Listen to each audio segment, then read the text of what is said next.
हरे कृष्णा। इस कलयुग में हर व्यक्ति किसी न किसी दुख से पीड़ित है। इस भौतिक संसार की माया से बंधा हुआ है और इस माया रूपी संसार से मुक्ति पाने के लिए भगवान श्री कृष्ण की भक्ति करने का सुझाव हमारे आचार्य गण देते हैं। श्री हरि भक्ति विलास में कहा गया है कि अगर व्यक्ति भगवान श्री कृष्ण की प्रसन्नता हेतु भक्ति करता है तो वही शुद्ध भक्ति कहलाती है। इसलिए जो भी कार्य किया जाए वो भगवान श्री कृष्ण की प्रसन्नता के लिए ही किया जाना चाहिए। तभी हम भगवान श्री कृष्ण की शुद्ध भक्तिमय सेवा प्राप्त कर सकते हैं। और यही शुद्ध भक्ति प्राप्त करने के लिए सबसे उत्तम समय है दामोदर मास यानी कार्तिक मास, क्योंकि इसी समय के दौरान हम जो भी धार्मिक और आध्यात्मिक कार्य भक्ति के लिए करते हैं वे हमारे लिए तो दुर्लभ होते ही हैं, लेकिन श्री हरि इससे अवश्य प्रसन्न होते हैं और यही हमारा उद्देश्य है। तो इस प्रकार से इस कार्तिक मास में भगवान की अधिक से अधिक कथाओं और लीलाओं का श्रवण करना चाहिए, ऐसा संदेश हमारे पुराण हमें देते हैं। तो आइए इस पवित्र कार्तिक मास की कथा श्रृंखला को आगे बढ़ाते हुए आज की कथा का श्रवण करते हैं। पिछले अध्याय में हमने देखा कि भगवान शिव ने जलंधर का वध कर दिया। तत्पश्चात इस कथा को आगे बढ़ाते हुए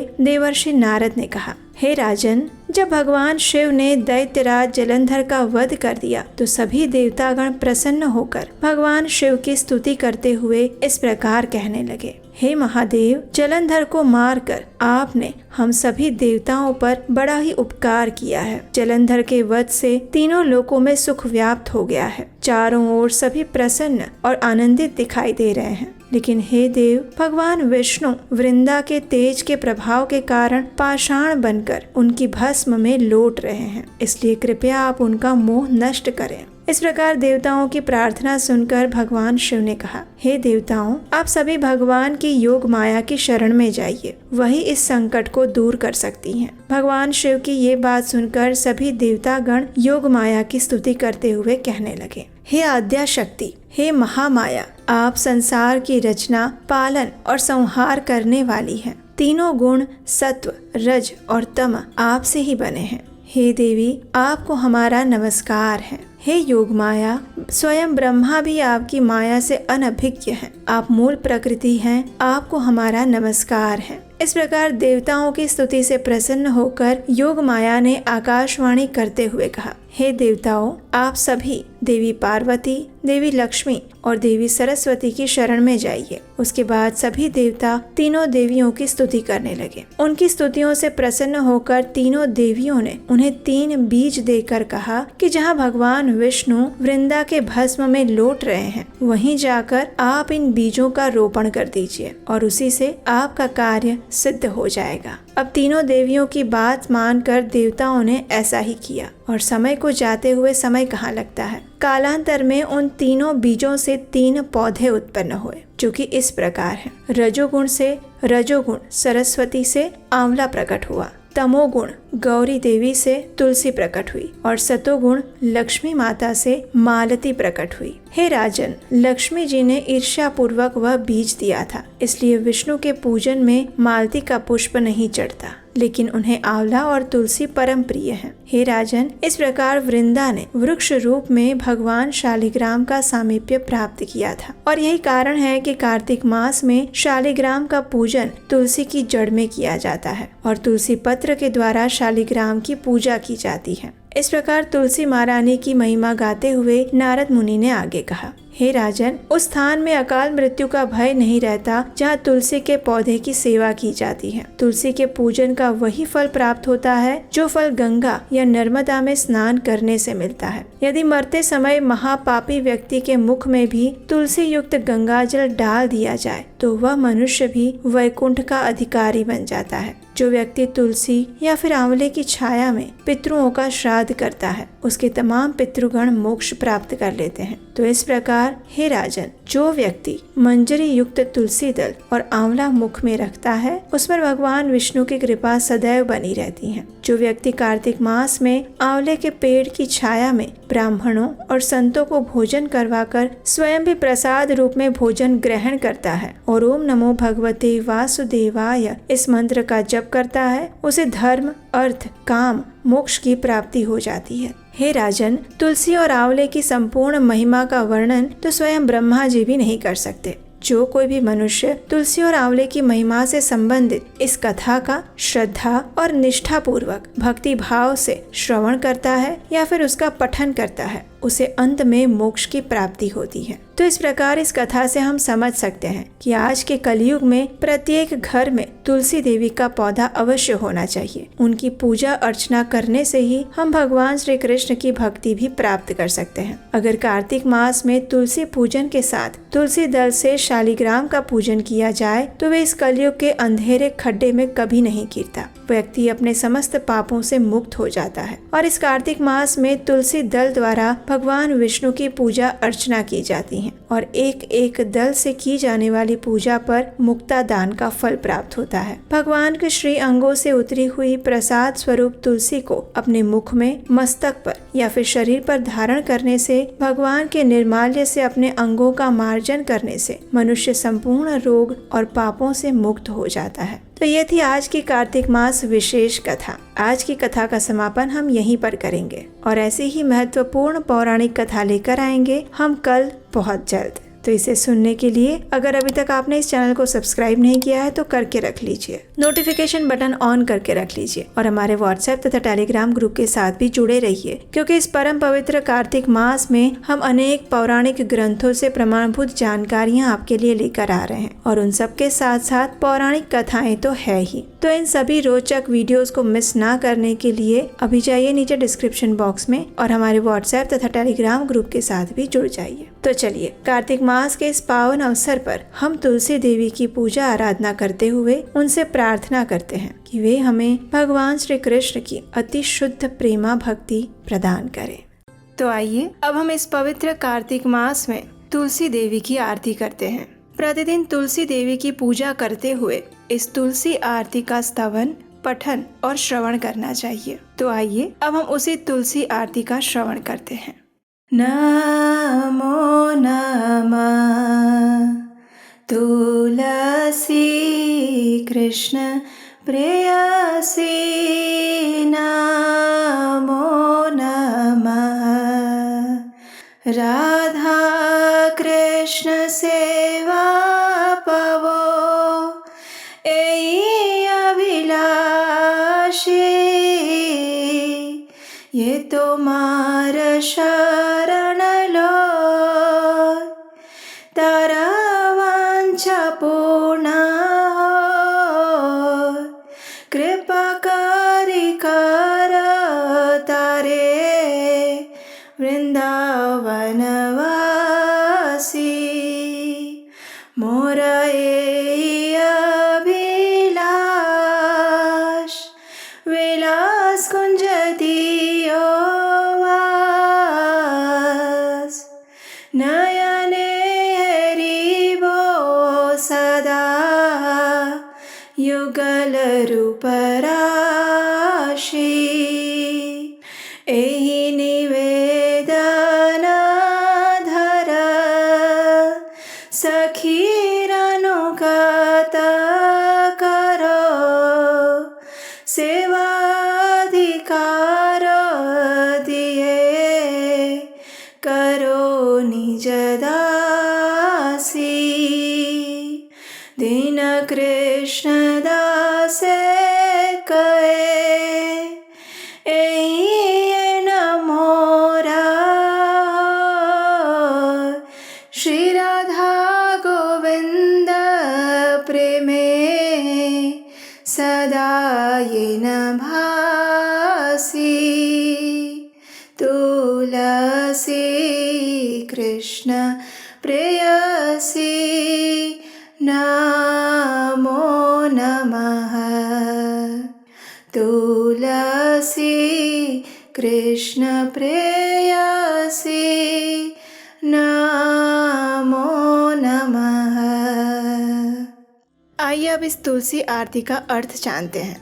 इसका अर्थ और अनुवाद इस प्रकार है। भगवान श्री कृष्ण की प्रियतमा हे तुलसी देवी, मैं आपको बारंबार प्रणाम करती हूँ। मेरी एकमात्र इच्छा है कि मैं श्री राधा कृष्ण की प्रेममयी सेवा प्राप्त कर सकूं। जो कोई भी आपकी शरण लेता है उसकी कामनाएं पूर्ण हो जाती है। उस पर आप अपनी कृपा बरसाती हैं और उसे वृंदावन वासी बना देती हैं। मेरी एकमात्र यही अभिलाषा है कि आप मुझे भी वृंदावन के कुंजों में निवास करने की अनुमति दें, जिससे मैं युगल श्री राधा कृष्ण की सुंदर लीलाओं का सदैव दर्शन कर सकूं। आपके चरणों में मेरा यही निवेदन है कि मुझे किसी भी व्रज गोपी की अनुचरी बना दीजिए और सेवा का अधिकार देकर मुझे आपकी निज दासी बनने का अवसर प्रदान कीजिए। अति दीन कृष्णदास आपसे यही प्रार्थना करता है कि मैं सदा सर्वदा श्री श्री राधा गोविंद के प्रेम में डूबा रहूं। इस प्रकार तुलसी आरती करने के बाद अब समय है तुलसी देवी की प्रदक्षिणा करने का। और इस तुलसी देवी की प्रदक्षिणा करते समय आप इस मंत्र का उच्चारण कर सकते हैं। यानि कानि च पापानि ब्रह्महत्यादिकानि च तानि तानि प्राणशन्ति प्रदक्षिण पदे पदे। इसका अर्थ ये होता है कि जो भी व्यक्ति तुलसी महारानी की प्रदक्षिणा करता है तो उस प्रदक्षिणा के दौरान पद पद पर उसके समस्त ब्रह्म हत्यादि जैसे बड़े बड़े पापों का भी नाश हो जाता है। तो इस प्रकार इस कार्तिक मास में आप तुलसी पूजन और प्रदक्षिणा कर सकते हैं। चलिए अब हम इस पवित्र दामोदर मास यानी कार्तिक मास में तुलसी देवी के स्तोत्र का पाठ करते हैं, जिसकी रचना श्री पुंडरीक दास द्वारा की गई है। जगद्धात्री नमस्तुभ्यं विष्णोश्च प्रियवल्लभे यथा ब्रह्मादयो देवः सृष्टिस्थित्यन्तकारिणः। नमस्तुलसी कल्याणी नमो विष्णु प्रिये शुभे नमो मोक्षप्रदे देवी नमः सम्पत्प्रदायिके। तुलसी पातु मां नित्यं सर्वापदभ्योऽपि सर्वदा कीर्तितापि स्मृता वापि पवित्रति मानवम्। नमामि शिरसा देवीं तुलसीं विलसत्तनुं यां दृष्ट्वा पापिनो मर्त्या मुच्यन्ते सर्वकिल्बिषात्। तुलस्या रक्षितं सर्व जगत्ते तुच्चराचरं या विनिहन्ति पापानि दृष्ट्वा वा पापिभिर्नरैः। नमस्तुलस्यतीतरां यस्यै बद्धवाञ्जलिं कलौ कलयन्ति सुखं सर्वं स्त्रियो वैश्यास्तथा परे। तुलस्या नापरं किञ्चित् दैवतं जगति तले यथा पवित्रितो लोको विष्णु संगेन वैष्णवः। तुलस्याः पल्लवं विष्णोः शिरस्यारोपितं कलौ आरोपयति सर्वाणि श्रेयांसि वरमस्तके। तुलस्यां सकला देवा वसन्ति सततं यतः अतस्तामर्चये लोके सर्वान् देवान् समर्चयन्। नमस्तुलसी सर्वज्ञे पुरुषोत्तमवल्लभे पाहि मां सर्वपापेभ्यः सर्वसम्पत्प्रदायिके। इति स्तोत्रं पुरा गीतं पुण्डरीकेण धीमता विष्णुमर्चयता नित्यं शोभनैस्तुलसीदलैः। तुलसी श्रीमहालक्ष्मी विद्या विद्या यशस्विनी धर्म्या धर्मानना देवी देवी देव मनः प्रिया। लक्ष्मी प्रिय सखी देवी द्यौर्भूमिरचला चला षोडशैतानि नामानि तुलस्याः कीर्तयन् नरः लभते सुतरां भक्तिम् अन्ते विष्णुपदं लभेत्। तुलसी भूर्महालक्ष्मीः पद्मिनी श्रीहरिप्रिया।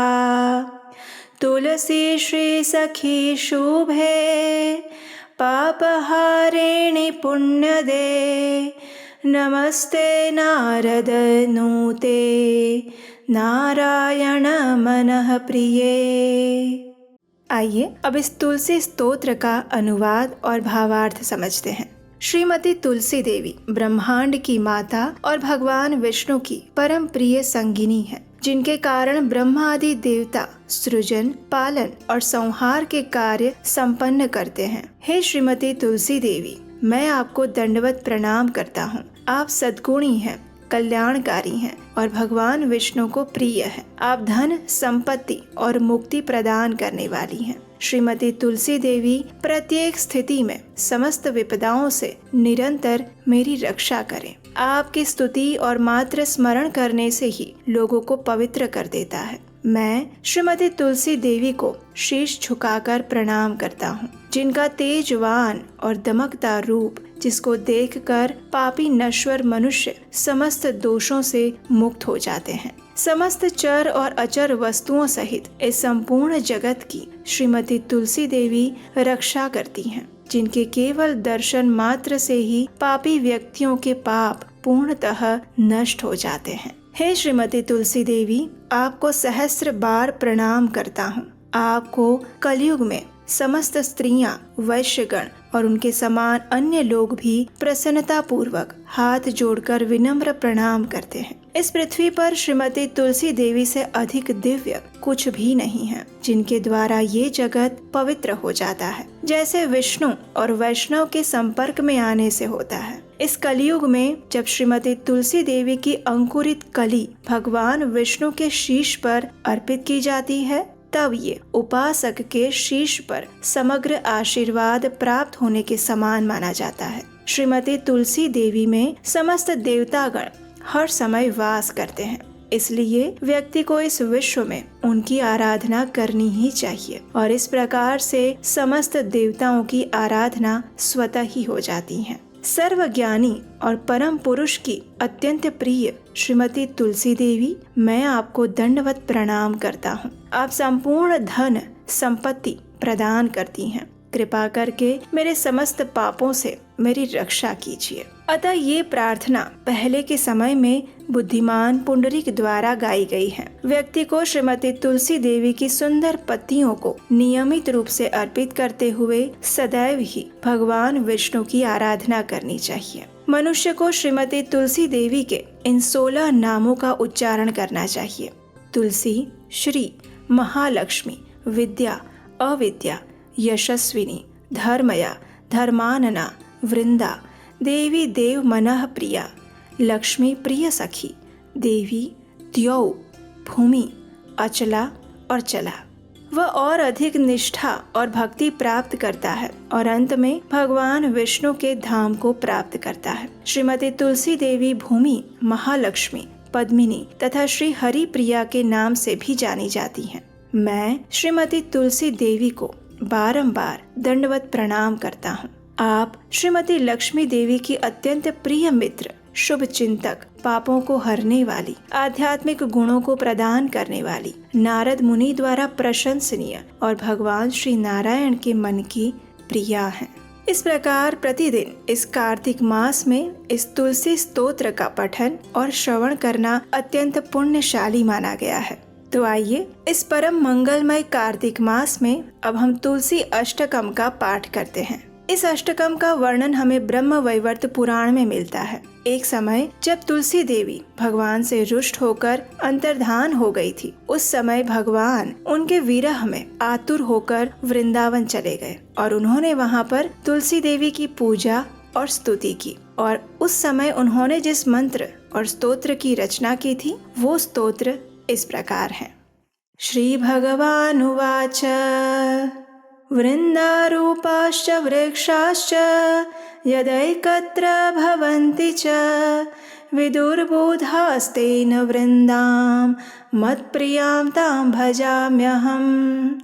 पुरा बभूव या देवी त्वादौ वृन्दावने वने, तेन वृन्दावनी ख्याता सौभाग्यां तं भजाम्यहम्। असंख्येषु च विश्वेषु पूजिताया निरन्तरं, तेन विश्वपूजिताख्यां जगत्पूज्यां भजाम्यहम्। असंख्यानि च विश्वानि पवित्राणि यया सदा, तां विश्वपावनीं देवीं विरहेण स्मराम्यहम्। देवान् तुष्टः पुष्पाणां समूहेन यया विना, तां पुष्पसारां शुद्धां च द्रष्टुमिच्छामि शोकतः। विश्वे यत्प्राप्तिमात्रेण भक्तानन्दो भवेत् ध्रुवम्, नन्दिनी तेन विख्याता सा प्रीता भवताद्धि मे। यस्या देव्यास्तुला नास्ति विश्वेषु निखिलेषु च, तुलसी तेन विख्यातां यामि शरणं प्रियाम्। कृष्णजीवनरूपाया शश्वत्प्रियतमा सती, तेन कृष्णजीवनीति मम रक्षतु जीवनम्, मम रक्षतु जीवनम्। आइए अब हम इस तुलसी अष्टकम का अर्थ जानते हैं। श्री भगवान ने कहा, जब वृंदा रूप वृक्ष एकत्र होते हैं तब वृक्ष समुदाय अथवा वन को बूढ़जन वृंदा कहते हैं। ऐसी वृंदा नाम से प्रसिद्ध अपनी प्रिया तुलसी की मैं उपासना करता हूँ, जो देवी प्राचीन काल में वृंदावन में प्रकट हुई थी, अतएव जिसे वृंदावनी कहते हैं। उस सौभाग्यवती देवी की मैं उपासना करता हूँ, जो असंख्य वृक्षों में निरंतर पूजा प्राप्त करती हैं। अतः जिनका नाम विश्व पूजिता पड़ा है, उस जगत पूज्या देवी की मैं उपासना करता हूँ। हे देवी, जिसने सदा अनंत विश्वों को पवित्र किया है, उस विश्व पावनी देवी का मैं विरह से आतुर होकर स्मरण करता हूँ, जिसके बिना अन्य पुष्प समूहों के अर्पण करने पर देवता प्रसन्न नहीं होते। ऐसी पुष्प सारा, पुष्पों में सारभूता शुद्ध स्वरूपिणी तुलसी देवी का मैं शोक से व्याकुल होकर दर्शन करना चाहता हूँ। संसार में जिसकी प्राप्ति मात्र से भक्त परम आनंदित हो जाता है, इसलिए नंदिनी नाम से जिसकी प्रसिद्धि है, वे भगवती तुलसी देवी अब मुझ पर प्रसन्न हो जाए। जिस देवी की अखिल विश्व में कहीं तुलना नहीं है, अतएव जो तुलसी कहलाती हैं, उस अपनी प्रिया की मैं शरण ग्रहण कर रहा हूँ। वह साध्वी तुलसी वृंदा रूप से भगवान श्री कृष्ण की जीवन स्वरूपा है और उनकी सदा प्रियतमा होने से कृष्ण जीवनी नाम से विख्यात है। वो देवी तुलसी मेरे जीवन की रक्षा करे।